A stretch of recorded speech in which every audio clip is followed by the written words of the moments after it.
ஆண்டுகள் பிடித்திருக்கலாம். தமிழகத்திலிருந்து வெளியாகியிருக்கும் ஆய்வு முடிவை நாங்கள் எதிர்பார்க்கவில்லை. ஆனால் உறுதியாக நாட்டில் எங்கும் இல்லாது இங்கேயே முதல் முறை இந்த தொழில்நுட்பம் இருந்திருக்கிறது என காட்டுகிறது. 5300 ஆண்டுகளுக்கு முன்பு தமிழர் கொண்டிருந்த தொழில்நுட்பத்தை விளக்கினார் தொல்லியல் துறை செயலாளர் உதயச்சந்திரன்.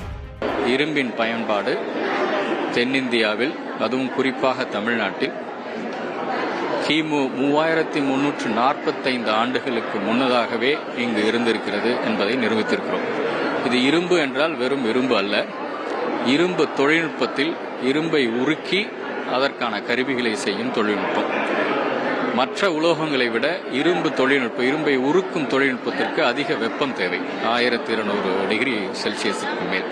அந்த வகையில் மிக சிறந்த தொழில்நுட்பத்தை தமிழர்கள் 5300 ஆண்டுகளுக்கு முன்னே கை கொண்டிருந்தனர், திறன் பெற்றிருந்தனர். அதன் மூலம்